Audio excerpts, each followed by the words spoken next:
Bismillahirrahmanirrahim. Assalamualaikum warahmatullahi taala wabarakatuh. Alhamdulillahirabbil alamin wa sallallahu ala sayyidina Muhammadin wa ala alihi wa sahbihi wasallam, amma ba'du. Ada video tentang Pak Amin Rais. Beliau itu adalah primadona Muhammadiyah zaman saya ya, waktu tahun 2000-an itu ya, 2000 ke sana lah. Tatkala beliau itu sedang rame-ramenya mencalonkan diri sebagai presiden. Wah, itu warga Muhammadiyah kan gegap gempita ya. Jadi Amin Rais ini pamornya sangat bagus sekali, sangat baik sekali, dan alhamdulillah sampai saat ini beliau masih konsisten, masih istiqomah di dalam menyuarakan apa yang beliau anggap benar. Ya, saya katakan demikian ya, karena yang beliau katakan ini kebanyakannya perkara-perkara politik yang mana secara pengetahuan itu kebanyakannya memang zonni. Dan ini video ini untuk pengingat ya. Kita itu sebagai generasi yang katakanlah quote and quote muda itu sangat mendambakan figur orang tua yang bisa mengalihkan kita dari isu duniawiyah sebetulnya. Dan itu sudah sedikit sekali kita dapati sekarang. Kalau dikatakan hampir tidak ada begitu ya, itu bisa dihitung dengan jari kalaupun ada, dan alhamdulillah memang masih ada, cuman sangat sulit untuk mendapatkannya. Nah, Pak Amin Rais ini usianya sudah lanjut tetapi semangatnya masih semangat sama dengan dulu begitu ya. Nah, ini mungkin dalam satu sisi itu baik, tetapi dari segi kita ini membutuhkan imam-imam, membutuhkan panutan-panutan yang katakanlah sudah mencapai dunia estetik begitu ya, sudah mencapai dunia terlepas dari duniawiyah, itu sulit dan itu sangat disayangkan ya. Tidak ada pada dirinya Pak Amin Rais. Cuman ala kulli halin, pada video kali ini kita akan merespon bagaimana atau membaca lah atau mendapatkan faidah apapun itu bahasanya, narasinya Pak Amin Rais mengenai ijazahnya Pak Jokowi ini. Kita lihat ya. Assalamualaikum warahmatullahi wabarakatuh. Waalaikumsalam warahmatullahi wabarakatuh. Alhamdulillahirabbil alamin. Wassalatu wassalamu ala asyrafil anbiya'i wal mursalin wa ala alihi wa sahbihi ajma'in, amma ba'd. Saudaraku sebangsa setanah air, seminggu terakhir ini bisa dikatakan berita tentang ijazah bodong Jokowi menjadi sangat meriah sekali. Itu bahasanya ijazah bodong ya, dan sangat meriah sekali betul, sampai-sampai isu-isu yang lain tertutupi. Kemungkinan Jokowi sekeluarga beserta para ternaknya tidak menyangka sama sekali dengan perkembangan yang cepat sekarang ini. Sebentar, itu ada bahasa ternaknya Pak Jokowi. Saya merasakan memang entah yang dimaksud Pak Amin Rais ini adalah yang ada di pemerintahan secara formal atau yang bertebaran di media sosial. Entah yang dimaksud ternaknya Jokowi ini siapa nih? Jerih payah dan perjuangan tanpa lelah Rismon Hasiholan Sianipar, Roy Suryo, Dr. Tifa, Egy Sujana, Rizal Fadilah, Ahmad Khozinuddin, Kurnia, Taufik Bahaudin, Marwan Batubara, dan tokoh-tokoh lainnya mulai menampakkan hasil seperti diinginkan, yaitu kebenaran dan keadilan akan keluar sebagai pemenang. Saya juga harus menyebut Bambang Tri dan Gus Nur itu juga termasuk yang telah mengelurakan ijazah palsu ini. Sebentar ya, ini di antara yang disebutkan tadi yang familiar bagi saya itu Gus Nur itu. Karena dulu sering sering mengikuti yang bersangkutan, dan saya rasa ilmu agamanya kalau untuk disebut Gus begitu, karena ada Gus Baha di sana, Gus Baha juga disebut Gus. Gus Nur ini salah satu yang tidak layak untuk mendapatkannya begitu. Kalau kita lihat dari segi keilmuan. Nah, kenapa demikian? Nah, nanti kita akan bahas ya keilmuannya siapa Gus Nur ini. Ini saya kok kayak polisi keilmuan banget begitu ya, ngomongin ini ada ilmunya, ini nggak ada ilmunya begitu. Ya karena saya punya dasar fondasi yang kuat dan saya bisa mempertanggungjawabkan hal itu.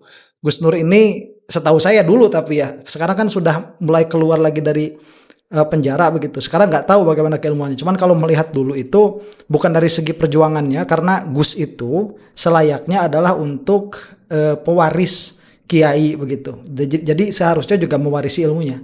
Gus Nur ini saya lihat dulu begitu ya tidak ada, nggak tahu sekarang. Nah, rangkaian kebohongan, penipuan, dan penjungkir balikan fakta oleh Jokowi tentang skandal ijazah palsu dan berbagai skandal korupsi lainnya yang melibatkan anak-anak serta menantunya, insya Allah bisa berakhir lebih cepat, insya Allah. Sebentar, ini melebar sekali ya dengan yang melibatkan anak-anak dan apa tadi menantunya apa istrinya tuh. Bahasanya beliau ini. Masya Allah ya. Sebaiknya ya tidak seperti itu dulu begitu sebaiknya, karena kita belum punya bukti untuk ke sana. Cuman kalau dugaan kuat ya memang ada. Di dunia ini tidak ada kebohongan yang tidak terkuak, kezaliman yang tidak hancur, kelicikan dan kebusukan yang tidak terbongkar. Cepat atau lambat, kebohongan, penipuan, dan berbagai skandal pasti akhirnya terbongkar. Kegelapan malam sirna setelah fajar mulai menyingsing. Nah, pada 8 Mei lalu, Jokowi sambil menenteng ijazah aslinya, tanda petik, ya, dengan diantar para kuasa hukumnya mendatangi Bareskrim di Jakarta. Dia menunjukkan ijazah aslinya dengan harapan masyarakat berhenti membongkar ijazah palsunya. Saya sedikit heran dan kasihan, Jokowi seperti anak SD kelas 5 menyangka bahwa dagelannya itu bisa menghentikan para pemburu ijazah palsunya itu. Oke. Tenang Pak Amin ya. Ini luar biasa memang untuk kita, minimalnya untuk saya lah ya. Saya tidak menjadi juru bicara siapa-siapa. Memang yang dilakukan oleh Pak Jokowi ini tidak merubah opini saya begitu yang sudah ada. Jadi jangan salah paham ya, tatkala kemarin saya katakan bahwa Roy Suryo itu memiliki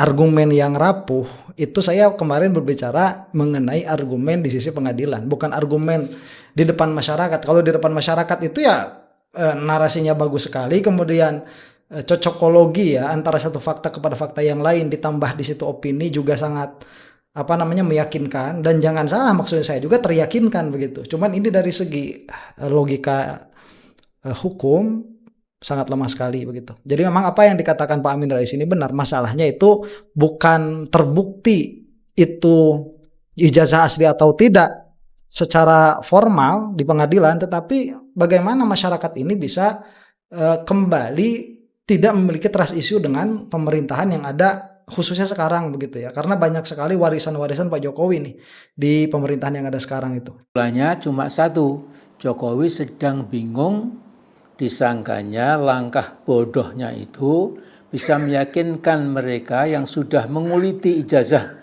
bodongnya itu secara ilmiah bisa dibodohi oleh Jokowi yang makin hari makin mendemonstrasikan kedunguannya.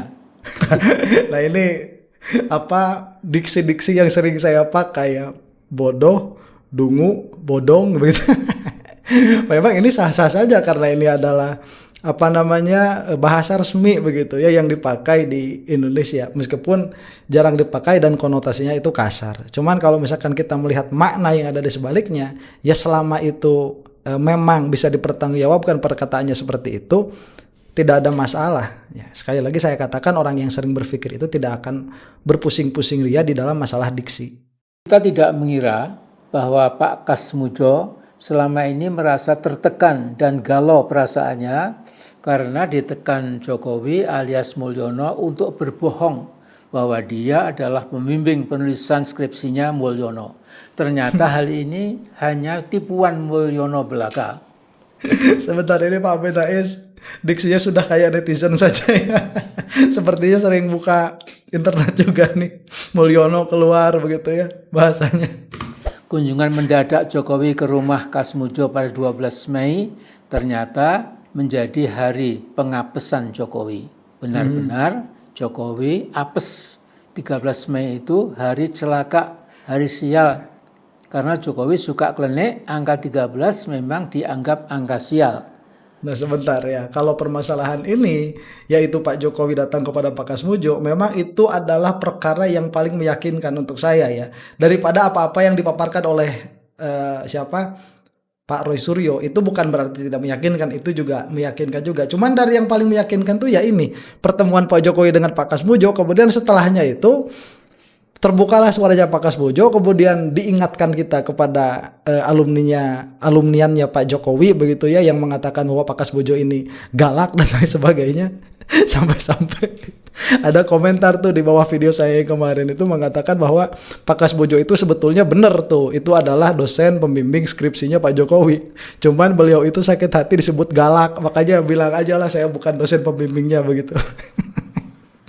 Ini menarik. Oh, dan satu lagi ada yang mengatakan bahwa memang betul Pak Kasmujo ini bukan dosen pembimbing skripsinya, tetapi dosen pembimbing akademik. Lagi mana Pak Kasmujo itu mengatakan saya bukan pembimbingnya Pak Jokowi, mutlakon begitu ya, bukan pembimbing skripsi gitu, bukan. Dan beliau juga mengatakan bahwa pada waktu itu, pada saat Pak Jokowi masih di UGM, katakanlah demikian, kalau benar beliau itu memang kuliah di sana, Pak Kasmujo ini belum memiliki kewenangan untuk mengajar, apalagi untuk membimbing begitu. Nah, bagi orang yang bertauhid, semua angka sama, semua hari sama, pon, wage, kliwon, legi, dan pahing sama saja. Nah, kita semua betul ya, dari segi tauhid mah betul semua angka semua hari itu sama saja lah, tidak ada yang memberi madarat dan tidak ada yang memberi manfaat kecuali Allah Subhanahu wa taala. La dharra wala nafi'a begitu illallah. Kasih pada Pak Komardin, advokat dari Makassar yang mengajukan gugatan ke Pengadilan Negeri Sleman supaya pimpinan UGM yang terdiri dari rektor dengan 4 pembantu rektor dan dekan Fakultas Kehutanan bersedia menjawab pertanyaan-pertanyaan di sidang Pengadilan Negeri Sleman pada insya Allah tanggal 22 Mei nanti. Di samping itu dia akan menuntut UGM. Nah sebentar, berarti ini kan ada 2 yang diperkarakan ya, yaitu Pak Jokowi dengan pihak UGM-nya. Nah ini kalau misalkan pihak UGM-nya apa yang diperkarakan, kemudian apa tuntutannya, saya tidak tahu. Saya tidak mengikuti hal itu. Pak Amin Rais lebih update. Untuk membayar kerugian negara sebesar 1.069 triliun rupiah karena kegaduhan ijazah palsu Jokowi yang semakin ruwet telah ikut memukul nilai tukar rupiah berhadapan dengan dolar. 1.000 sekian triliun rupiah itu akan diberikan ke negara, bukan untuk dirinya. Oke, berarti ini case-nya, kasus Pak Jokowi ini sampai merugikan negara karena ada kegaduhan secara politik sehingga dolar menjadi menguat, dalam pengertian rupiah melemah, dalam pengertian negara dirugikan begitu ya. Dituntut 1.000 triliun lebih tadi ya. Masya Allah. UGM tentu tidak punya uang sebanyak itu, tetapi UGM bisa minta Jokowi. Kalau Jokowi kira-kira punya, entah dari mana, buktinya bisa membiayai ternaknya yang berjibun dan untuk membiayai perjalanan Jokowi dan para ajudannya di dalam maupun luar negeri. Nah, sebentar, itu kalau itu sekali lagi saya katakan betul ya. Maksud yang dimaksud ternak ini apa saya tidak tahu. Sekali lagi saya tidak tahu. Cuman karena saya ini sudah agak lama lah, 1 tahun lah ya, lumayan lah berselancar di dunia YouTube, saya jadi tahu tuh orang-orang yang jadi buzzer di belakangnya Pak Jokowi, atau kalaupun tidak tahu dugaan kuat begitu, karena sudah saya katakan polanya sama, pendukung Pak Jokowi, kemudian mereka itu tidak pernah mempertanyakan kebijakan Pak Jokowi sama sekali, belum pernah mempertanggungjawabkan juga secara secara sosial begitu kegagalan pemerintahan kemarin, baik dari segi ekonomi ataupun misalkan dari segi sosial. Dan mereka itu juga sebagai pembatal Bani Ba'alwi, itu sama orangnya, itu juga. Dan kalau buat video, itu viewsnya banyak, yang mana saya rasa yang bersangkutan itu youtubers itu mereka juga tidak sadar bahwa mereka itu sebetulnya didukung di belakangnya oleh mungkin yang dikatakan ternak-ternak tadi ya, bahasa kitanya buzzer kan. Kembali ke sidang di Pengadilan Negeri Sleman 22 Mei nanti, Pak Kasmujo akan bicara jujur apa adanya. Pak Kasmujo yang sudah sepuh itu, yang telah berusia 77 tahun, tidak tergiur tawaran Jokowi untuk mencarikan advokat yang akan mendampinginya di pengadilan. Terus Pak Kasmujo panjenengan sampun leres boten sisah nuruti kekajenganipun sederek Jokowi. Jadi bravo Pak Kasmujo, panjenengan betul-betul mengambil sikap yang tegas Jadi bicara jujur saja apa adanya. Jangan sekali-kali meniru Jokowi. Biar Jokowi saja yang terjungkal beserta para bolodupanya. Pak Kasmujo justru bisa menjadi justice collaborator dan mempercepat penyelesaian huru-hara ijazah palsu Jokowi. Saudaraku, tidak kurang dari Bu Megawati dan Ketua DPP PKB Daniel Johan sudah meminta Jokowi segera menunjukkan ijazah aslinya agar masalah yang dibuat oleh Jokowi semakin jelimet dan ruwet itu segera selesai. Jadi kurang apa lagi Mas Jokowi? Jadi ayo dong Mas Jokowi. Baik ya, jadi dorongan politiknya sudah kuat agar perkara ini cepat-cepat diselesaikan. Jokowi, kalau memang Anda punya ijazah asli, cepat tunjukkan. Ya, tapi kita maklum karena pengapesan Anda memang di ijazah bodong atau ijazah palsu Anda itu. Jadi Anda nggak bisa berbuat banyak ya. Nah mudah-mudahan seluruh kebohongan dari Raja Bohong Indonesia terbongkar habis lewat proses pengadilan yang terbuka, jujur, adil, dan proporsional. Amin ya rabbal alamin. Assalamualaikum warahmatullahi wabarakatuh. Waalaikumsalam warahmatullahi taala wabarakatuh. Nah itulah perkataan Pak Amin Rais ya. Beliau tetap seperti itu lugas. Memang sedari dulu ya begitu. Sampai-sampai Gus Dur itu almarhum mengatakan bahwa kalau ada orang yang bertanggung jawab atas pelengseran saya ya dua orang ini, Pak Amin Rais dan Bu Megawati. Bu Meganya masih ada, Pak Amin Rais masih ada, masih geloranya kuat sekali. Nah cuman kalau saya ya kalau misalkan mau mengambil pelajaran bukan hanya dari apa yang dikatakan oleh Pak Amin, tetapi kehidupan secara utuh. Ya, kita itu sadar bahwa dunia ini akan kita tinggalkan, bahwa kita itu akan suatu saat akan mati, akan meninggalkan wafat. Perkara-perkara seperti ini mudah-mudahan hanya dijadikan selingan saja dari kehidupan kita itu. Jadi jangan sampai perkara-perkara seperti ini menyedot seluruh tenaga kita. Karena pada akhirnya kita ini memiliki tugas-tugas agama, baik yang fardu ain ataupun yang fardu kifayah, dan sibuk pada perkara-perkara hal itu, pada perkara-perkara seperti itu, yaitu yang fardu ain dan fardu kifayah di dalam agama, itu lebih hak untuk didahulukan daripada perkara-perkara yang lain. Nah, seperti ini hanya mengasah kejujuran kita sebagai manusia, kemudian mengasah pola pikir kita apakah konsisten atau tidak, dan banyak-banyak bersyukur kepada Allah Subhanahu wa taala apabila kita itu tidak di dalam posisi atau satu kubu dengan orang-orang yang daya nalarnya lemah begitu, yang memuji Jokowi tanpa syarat. Itu saya lihat sebagai orang-orang yang sedari awal tidak memiliki pola pikir yang sehat begitu ya. Nah itulah, mudah-mudahan ini setidaknya menjadi hiburan, kalau tidak menjadi manfaat. Semoga yang menonton video ini dimurahkan rezekinya oleh Allah Subhanahu wa taala, diperbanyak hartanya dari jalan yang halal, bisa mengeluarkannya pada jalan yang halal, diwafatkan dalam keadaan husnul khotimah. Wallahu taala a'lam bishawab. Assalamualaikum warahmatullahi taala wabarakatuh.